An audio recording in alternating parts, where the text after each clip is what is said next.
Hello figure friends and welcome to another SRL figure review. Today I'm going to be looking at the Art Figures Mercenary action figure, which is based on Crossbones from Captain America's Civil War. Taking a quick look at the box. Pretty standard black box, bit of artwork on the side. Not much information on the back, just some warnings. Exactly the same on the other side as the previous one. This box has had a bit of damage in transit, unfortunately. Background to the front, if we take a look under the sleeve, it's very plain, the Mercenary. And opening the flap, and we see the figure inside with a nice bit of artwork based on one of the promotional images of this figure. So let's take a look at the figure itself. So here we have him, Frank Grillo, Crossbones. First looks, not really overly keen on this figure, I have to say. Head sculpt, I think the sculpt might be there, the paintwork's not amazing. I think he was a lot more damaged in the actual film. It was a lot more prominent anyway. The likeness isn't... You can kind of see who it's supposed to be, but it's not, not what I'd call a perfect sculpt. Yeah, a bit disappointing. I mean, stood there as well, the body's kind of big and bulky. He looks way overpowered with his trousers pulled up like Simon Cowell.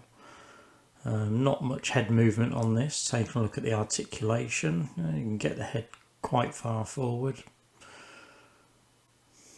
Spin it all the way round. Take a look at the arms, which are very stiff. Trying to get a bend, it's not really, doesn't really want to go, this arm. I don't want to force it. I'm not sure what these art figures' bodies are like, whether or not it'll snap. This one's seems to move a little bit better. Get it up slightly. I mean, there must be some padding on this figure. It's restricting the movement. Pull the arm back. No, this one doesn't want to move. Take a look at the legs. Bit of restriction in the trousers. Open the legs relatively far. Pull the leg right back. Just quite good. Get that all the way up. And yeah, legs just popped out, pop that back in. Other one, all the way. And swivel on the foot. Straight away you can tell this isn't a split cut boot. There's not much movement in the foot, so it is a full boot, which, yeah, it is. Again, you're not going to get a great range of movement on that. It's going to be very restrictive to the figure itself. Getting to stand up. You can see the figure comes with quite a few accessories. You get the Crossbones helmet, which is quite nice, nicely painted. See how that one goes on a little bit later. Looks like it just clips to the back of his head and over. And let's take a look at the other accessories. Decided to do overhead so you can see these a bit clearer. As part of the robotic forearm strengthened devices. There's a couple of pieces to these which you have to clip together once you've got some parts onto the figure already. Some knee pads. You've got the straps for the robotic arms. You've got your pistol, G17. Some pouches. You get additional forehands with this one.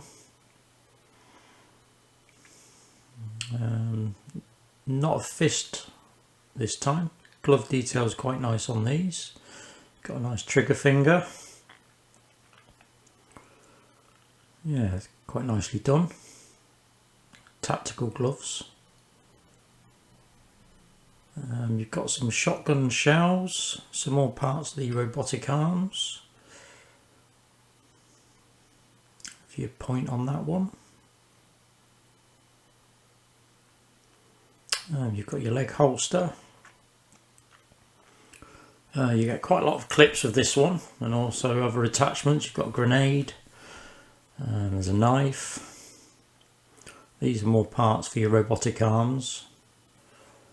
And then you've got your foot covers with your shin covers, the tactical vest. Very nice. Nicely done with the Velcro, easy to put on. You've got the back part armour, and you've got your upper arms. Yeah, a lot of accessories. This is going to be fun trying to put this together.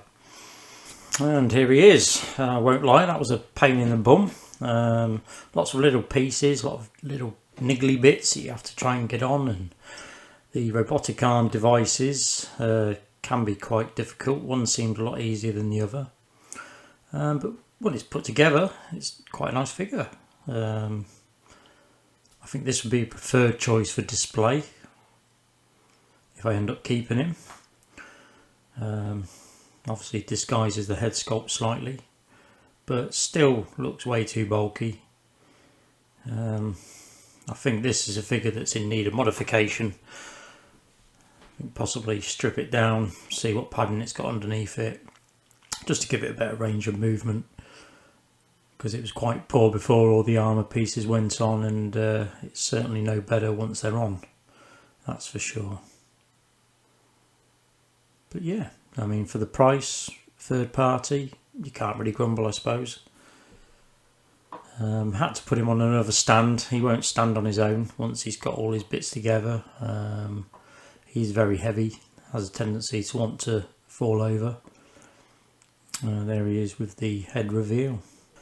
I think the biggest problem I found with the figure was working out what went where. It doesn't come with any instructions, so to a certain degree you end up winging it. I just found myself going online, finding some promotional images of the figure and putting it together that way. So next I think we'll take a look at some comparisons. So I've brought in the Hot Toys Endgame Captain America and the Fire Toys Scarlet Witch, just to give you a rough idea of how he looks with these two figures.